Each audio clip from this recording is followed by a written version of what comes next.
The chamber of the alien council was silent, yet heavy with tension. Massive thrones carved from black stone stretched in a circle, each seat holding a figure of great power. These were the rulers of galaxies, the judges of species, and the keepers of ancient laws. Above them hung the stars, and beyond the open window of the chamber floated the blue planet Earth, glowing like a jewel. The council had seen thousands of worlds rise and fall, but Earth had been different. Humanity had fought wars unlike anything the galaxies had ever known.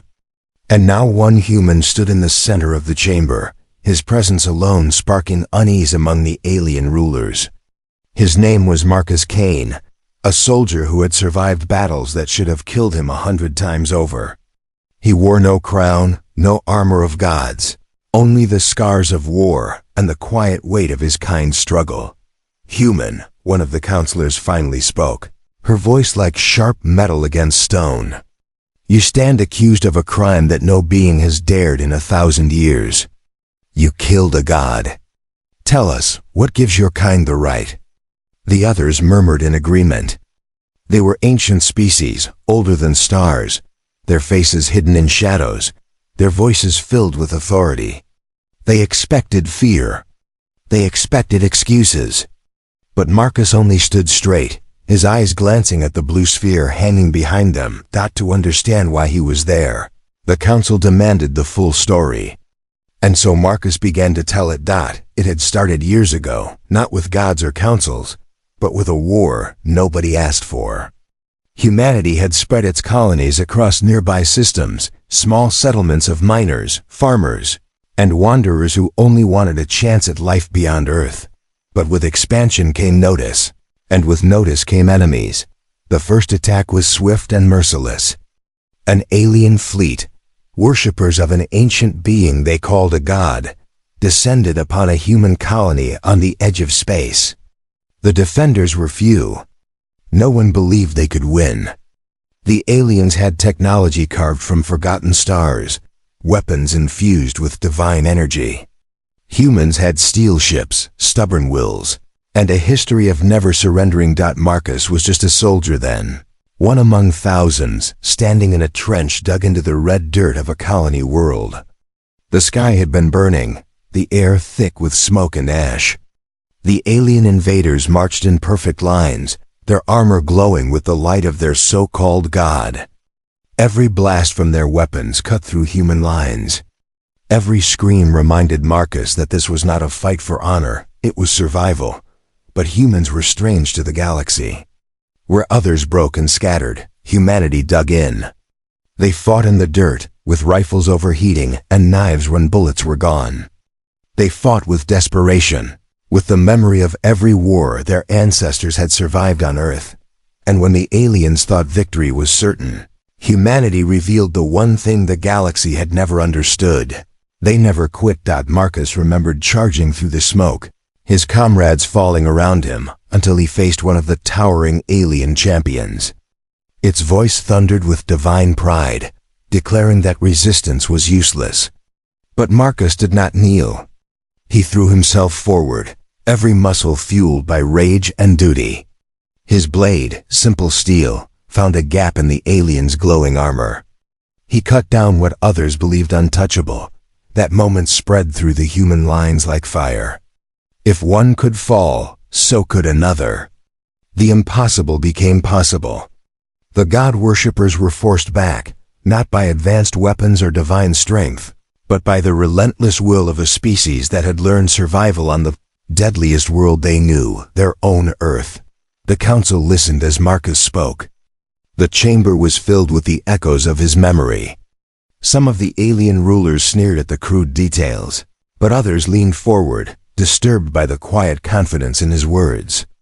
Humanity had fought wars since before they could write. They had lived on a planet that killed the weak and hardened the survivors. To them, even gods were not beyond death. When Marcus stopped speaking, the silence stretched long. Finally, another counselor demanded, "You say you killed a champion of divinity. But what gave you the right to raise your hand against the sacred?" Marcus turned. His eyes were drawn again to Earth, glowing outside the window like a silent witness. His voice was calm, but it carried the weight of billions who had lived, struggled, and died there. "I didn't ask for the right," he said. "It was given to me the moment they came for my people. When they tried to burn our homes, enslave our children, and claim our lives for their God. We fought because we had no choice." The council's voices rose in anger, confusion, and unease. Some demanded his execution, others wanted his species exiled. But there were whispers to voices of those who wondered if, perhaps, the galaxy had underestimated the humans. The chamber shook with the weight of their judgment, but Marcus stood firm. He knew the war was only beginning. And humanity had already proven one thing to the galaxy: they would not bow. The council chamber darkened as the debate grew louder. Voices clashed like thunder, each alien ruler raising accusations or demands. Some called Marcus a liar, saying no mortal could have killed what they called a god. Others argued his words matched the reports from the battlefield. The truth could not be denied. One human had struck down what the galaxy believed untouchable. Marcus did not flinch under their judgment. His eyes stayed fixed on Earth beyond the chamber's walls, its blue oceans and green lands shining against the endless dark. For him, it was not just a planet. It was the proof of humanity's struggle, the birthplace of their resilience. Finally, the eldest counselor struck the ground with his staff, and silence swept through the chamber. His voice was deep, ancient, and heavy with command. "The human will speak further. Tell us how your kind dared resist the will of gods. Tell us why your species did not kneel." Marcus nodded. He remembered the days after the first battle, when humanity learned that the war would not end quickly. The god-worshippers sent fleets again and again, each larger than the last. Their goal was not conquest but destruction.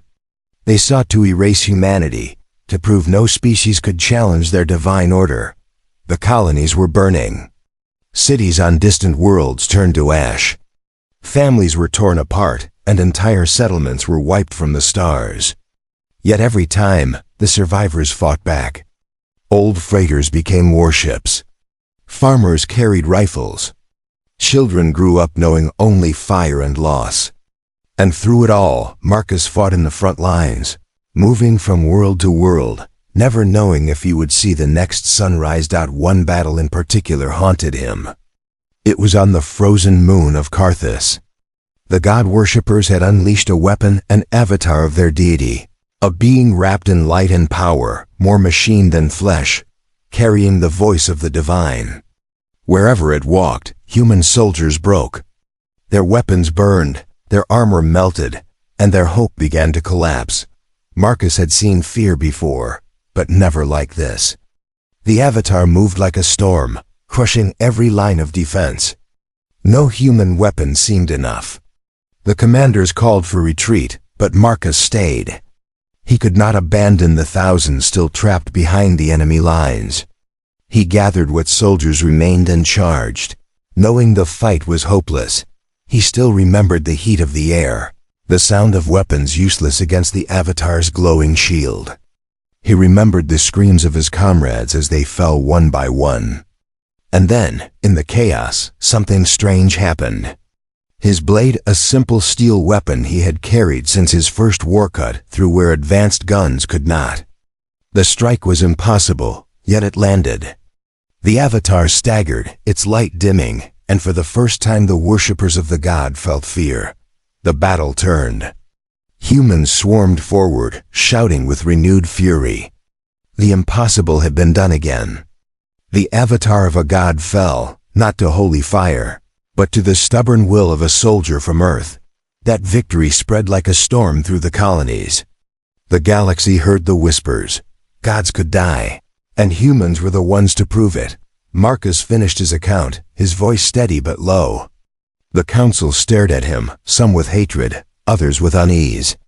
The idea of mortals cutting down divine beings shook the foundation of their order. They had ruled with fear for centuries, reminding the galaxy that gods were untouchable. And now one man stood before them proving otherwise. "You speak of survival, a counselor hissed. But survival does not give you the right to destroy what is sacred to others. You threaten the balance of the galaxy with your defiance. Marcus turned his gaze directly on the speaker. Sacred? He said, his tone sharp. What is sacred about slaughtering children? What is holy in burning worlds? If their gods demanded our extinction, then their gods chose war with us. And war is all we've ever known. The chamber fell silent again. Even the most hostile counselors found no easy answer. They had forgotten that humanity came from a world that had shaped them through endless struggle. Earth itself was a crucible, a planet of storms, beasts, hunger, and fire. The weak perished. The strong endured. That was the truth Marcus carried within him. The eldest counselor leaned forward, his ancient eyes reflecting the blue light of Earth. Perhaps, he said slowly, this is why your species is feared. You carry the scars of a planet that should have killed you long ago. You are not divine, yet you defy the divine. But tell me, human, do you believe your kind can stand against gods forever? Marcus did not answer immediately. His silence carried its own weight. Then, with quiet resolve, he spoke. As long as Earth stands, he said, so will we. The council murmured again, but this time there was no mockery in their voices. There was only unease and a hint of something they rarely felt: fear. The council chamber did not remain quiet for long. The voices of the alien rulers rose once again, each trying to outshout the others. Their words clashed in different languages, but the meaning was the same: fear, anger, and doubt. For thousands of years, they had taught every species to bow before gods. But now one human had broken that illusion. Marcus stood in the center of it all, his figure small against the massive thrones. Yet his silence carried more weight than their shouting. He was not a king, not a prophet, only a soldier. But the galaxy had begun to see him as something more, a symbol of a species that refused to kneel. One of the younger counselors rose, her voice sharp. You speak as though your kind has strength beyond all measure. But humanity is small, fragile. You have no empire, no divine power. If the gods themselves rise again, you will fall. Marcus looked at her, then at the counselors around her. His reply was calm, almost quiet. Perhaps we will. But if we fall, it will not be on our knees. It will be standing. His words rippled through the chamber like a strike of thunder. Some counselors growled in anger, others exchanged uneasy glances. The eldest leaned back, his expression unreadable. For a long moment, no one spoke. Then Marcus continued, his voice steady. You want to know how humans fight gods? It's simple. We fight them the same way we fight everything else. With everything we have. With nothing held back. Because for us, survival is not a choice, it's a promise. He paused, remembering another battlefield, one that still lived in his nightmares. It was on the world of Drawson, a planet covered in black deserts and burning skies. The god worshippers had unleashed not only soldiers, but an entire legion of constructs built in the likeness of their deity. Towers of steel and flame walked across the horizon, crushing cities beneath their steps. Entire regiments of humans were torn apart. The sky itself seemed to burn. Marcus had been there. He had led a unit of soldiers armed with little more than rifles and rockets. Every step they took forward cost blood. Every inch of ground was paid for with lives. But retreat meant death for the thousands of civilians trapped behind them. He remembered standing on a ridge, staring at one of the constructs as it tore through human defenses. Its face was a mask of fire, its arms ending in blades longer than starships. It moved with the confidence of something worshipped for centuries. And yet Marcus charged. Bullets sparked uselessly against the construct's armor. Rockets exploded against its shield. Still he climbed, firing until his weapon was empty. When he reached the top, his comrades were gone, but his blade was still in his hand. With a roar that tore his throat raw, he struck again and again, until the impossible happened. The construct fell, crashing into the black sand, fire spilling from its broken core. The battlefield had gone silent. And then, for the first time, the god-worshippers retreated. Not because they could not fight, but because they had seen a mortal cut down what they believed eternal. Marcus's voice was heavy as he recalled it. We didn't fight them because we wanted to. We fought because we had no choice. They came to erase us. So we did what humans have always done. We adapted. We endured. And we made them bleed. The council listened, their faces hard to read. But even in their silence, Marcus could see the shift, doubt, fear, and something else respect that. Then one of the oldest counselors spoke, her voice soft but cutting. Perhaps you are not lying. Perhaps humanity has done these things.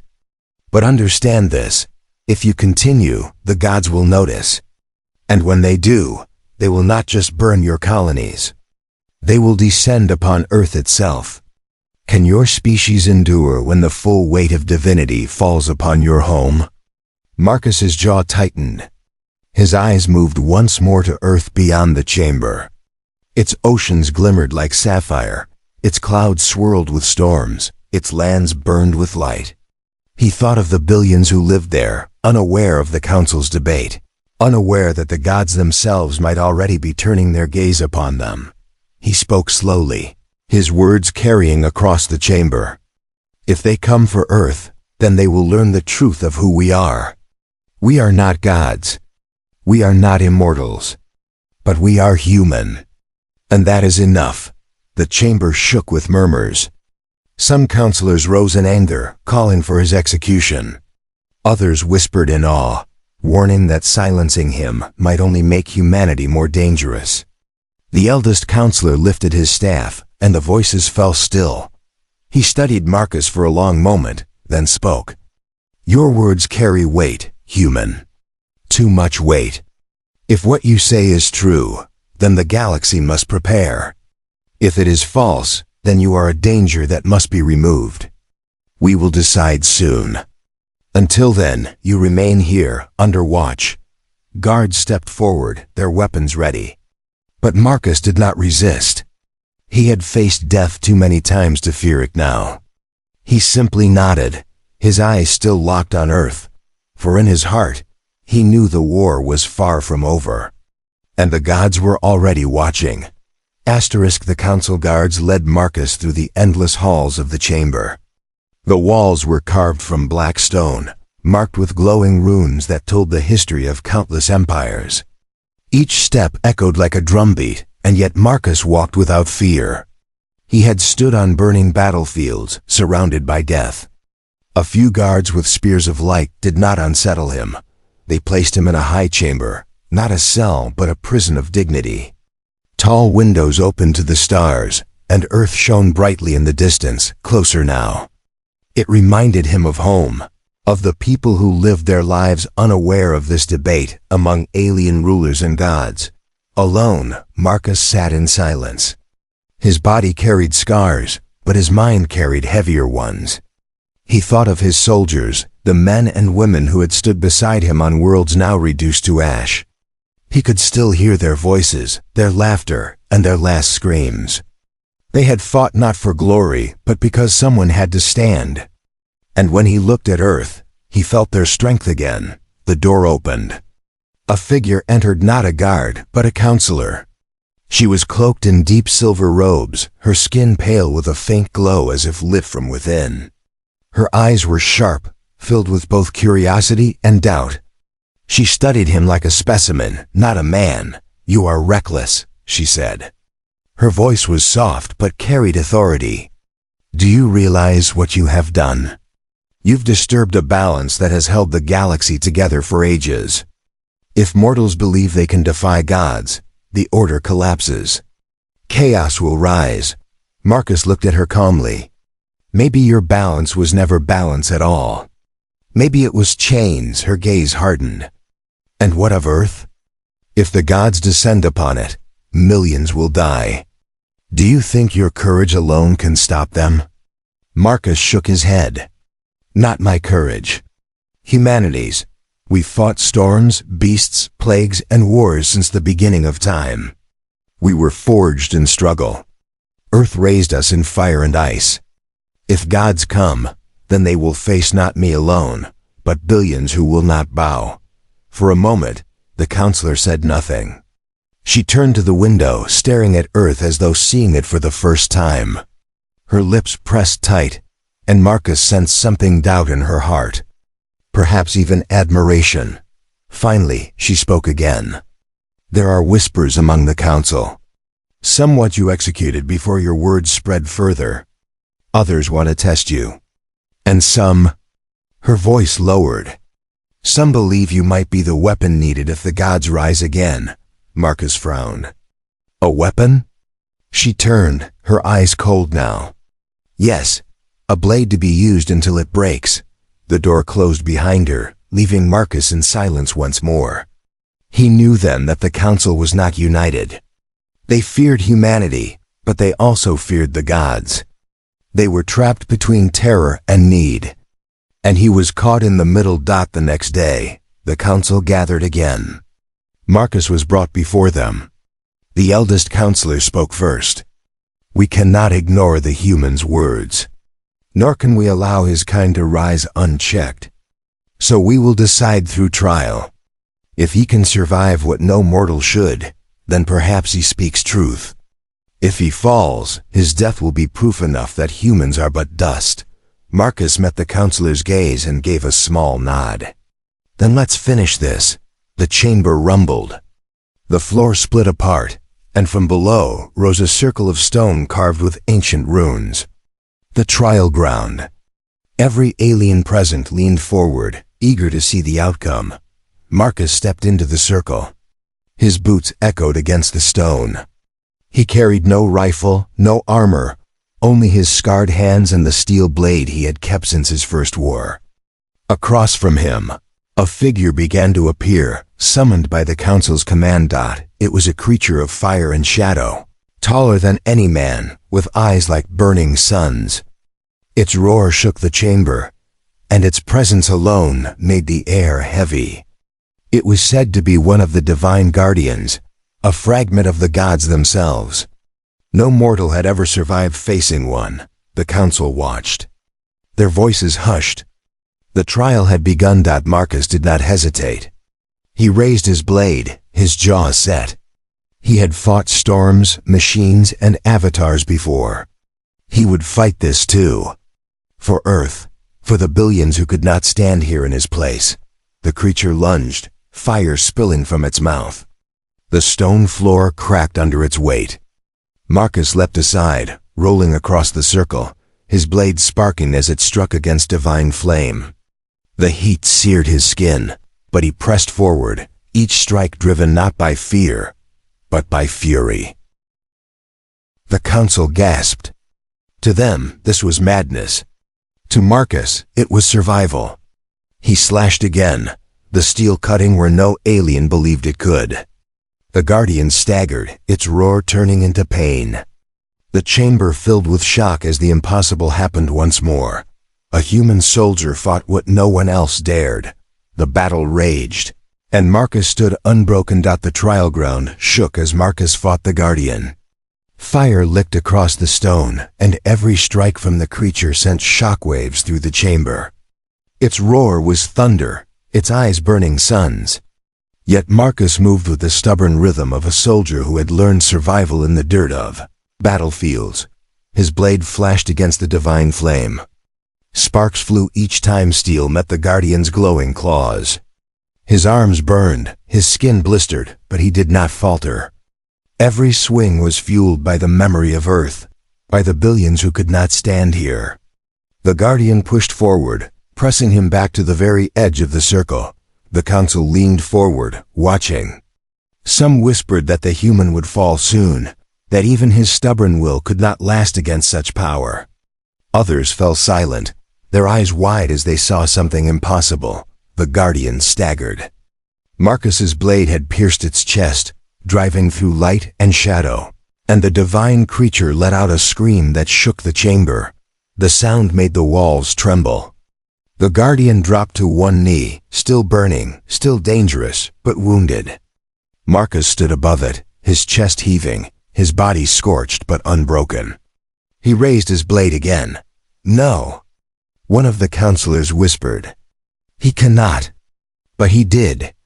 With a final strike, Marcus drove his blade down. The guardian burst into light, fire scattering across the circle before vanishing into smoke. The trial ground went silent. Only Marcus remained, standing in the fading glow, his blade blackened but whole. The chamber erupted. Some counselors cried in outrage, others in fear. The sound of their voices was like a storm. The eldest counselor raised his staff, silencing them all. His ancient eyes studied Marcus, but for the first time, there was no doubt, no dismissal. There was only recognition. "You killed what no mortal has killed," the elder said. "Twice now you have done the impossible. Perhaps the gods are not untouchable. Perhaps humanity is more than the galaxy believed." Marcus did not boast. He simply stood, breathing heavily, his gaze fixed again on Earth beyond the window. "I told you," he said. "We fight because we must. And when we fight, even gods can bleed." The council erupted again. Some shouted for his execution, terrified of what humanity represented. Others argued that he must be protected, that if gods truly walked again, the galaxy would need humanity's strength. Divisions tore through the chamber. The council was no longer united. Then, the silver-robed counselor, the one who had visited Marcus in his chamber, stepped forward. Her voice cut through the noise. "You all fear him because he breaks your order. But you forget what this means. If a human can kill what you call a god, then perhaps your gods were never gods at all. Perhaps they are only tyrants who have ruled too long." Her words struck the chamber like a blade. Many gasped, some shouted in fury, but others fell silent, shaken. Even Marcus turned to her, surprised by her courage. The eldest counselor lowered his head. "If you are right, then the galaxy itself stands on the edge of change. And this human may be the one to push it over." At that moment, the chamber's air grew heavy. A deep vibration shook the walls, stronger than any before. The runes on the stone pillars flickered. The guards froze, their weapons humming with energy. A sound like distant thunder rolled across the chamber. Marcus knew it instantly. It was not the council. It was not a guardian. It was something greater. The silver-robed counselor whispered, her face pale. "They are listening, the gods." A low voice filled the chamber, echoing from everywhere and nowhere. "Mortal." It rumbled, deep as the void. "You claim the right to defy us. You claim the strength to strike us down. Then show us." Every counselor went still, their fear written plain on their faces.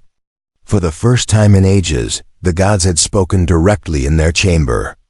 The council's authority shrank beneath the weight of that voice. Marcus did not bow. He stood in the center of the trial ground, his blade in his hand, his body burned but steady. He lifted his head, looking up as if to face the voice itself. "You want to test me?" he said, his voice raw but strong. "Then come. Not here, not in your halls. Come to Earth. See what we are. See what made us. And then you'll understand why no god has the right to rule us." The chamber erupted again, this time in panic. Counselors shouted, some in terror, some in rage. The silver-robed counselor looked at Marcus as if seeing him for the first time. Her eyes wide with awe, the voice of the gods rumbled once more, heavy and cold. "So be it. The world that forged you shall be tested. And when we come, mortal, your earth will burn." The chamber shook violently, then fell into silence. The voice was gone, but its weight remained. The counselors whispered in fear, their orders shattered. Marcus lowered his blade. His body trembled with exhaustion, but his eyes burned with fire. He had not just challenged the council. He had challenged the gods themselves, and they had answered. **. The chamber was silent after the voice of the gods faded. No counselor dared speak. Their power, their laws, their entire order had been shattered in a single moment. For centuries, they had ruled in the shadow of divinity, certain that the gods would never speak again. Now the gods had promised to descend upon earth itself. Marcus stood alone in the trial ground. His blade blackened, his body burned, but his spirit unbroken. His gaze locked once more on the glowing blue planet beyond the chamber, Earth, his home. His reason. The gods had declared war on it. And Marcus knew humanity would answer. The silver-robed counselor stepped forward, her face pale. "You've doomed your world," she whispered. "Do you understand? They will come with fire and storms. They will bring power no mortal has faced." Marcus turned his scarred face toward her. His voice was quiet, but it carried the weight of generations. "They always come with fire. They always come with power. And still we're here. Earth is still here. Do you not see? That is our answer." Some counselors shouted in panic, demanding the human be executed before his defiance spread to others. Others argued that killing him would solve nothing, for the gods already knew. The chamber fractured, voices clashing like blades. But Marcus did not listen. His thoughts were far away, on Earth, on the people who would soon face a storm greater than any before. At last, the eldest counselor rose. His staff struck the stone, silencing the chamber. He looked down at Marcus with eyes heavy with age and uncertainty. "Human," he said slowly, "you have spoken words that may reshape the galaxy. You have invited doom upon your species. But perhaps you have also offered hope." He gestured toward the window, toward Earth. "We will not protect you. We will not stand between your kind and the wrath of gods. If you survive, it will be by your strength alone. But know this, the galaxy will be watching. If humanity stands against them, others may rise too. If you fall, the rest will bow forever." Marcus nodded once. "Then let them watch. Let them see what humans are." The guards moved to escort him away, but this time, no one saw him as just a prisoner. Even in chains, he walked like a man carrying the weight of worlds. The counselors whispered, their eyes shifting from him to Earth, their certainty crumbling. In the days that followed, word spread beyond the chamber. Across star systems, across empires, the story traveled. A human had slain what others called gods. A human had stood before the council and defied the divine. A human had invited the storm to Earth. To some, he was a fool. To others, a symbol. To many, a spark. And on Earth, people began to prepare. Not with fear, but with determination. Old armies stirred. Colonies sent their strength home. Families built shelters, not as victims but as fighters. The blue planet that had raised them in struggle readied itself again. Marcus returned to Earth at last. When his boots touched its soil, he felt the familiar weight of its gravity, the bite of its air, the living pulse of its people. Soldiers greeted him, their eyes shining with fire. Civilians looked at him with hope. Children whispered his name, though he was only a soldier. He did not speak of glory. He did not speak of victory. He only said, "They're coming. And when they do, we fight for Earth." The skies above were still quiet, but everyone knew the silence would not last. The gods had promised to descend, and when they did, the greatest war in human history would begin. But unlike every species before them, humanity did not tremble. When the gods asked what gave the human the right to kill the divine, his answer had been Earth. And now Earth itself would answer. As Marcus stood on a cliff overlooking the oceans, the wind whipping across his face, he thought of the council, of the gods, of the battles ahead. Fear gnawed at him, but beneath it burned something stronger, resolve, because he knew the truth. Humanity's strength was not in weapons or technology. It was in their refusal to break, in their stubborn will to rise, again and again, no matter how impossible the odds. That was their gift, their curse, their identity, and when the gods came, they would learn what Earth had created. Not worshippers. Not slaves, humans. The stars above flickered as if watching. The oceans roared below. And Marcus whispered to the night, to the gods themselves, "We don't need your permission. We don't need your blessing. We are human." That is enough, and the galaxy would never forget those words.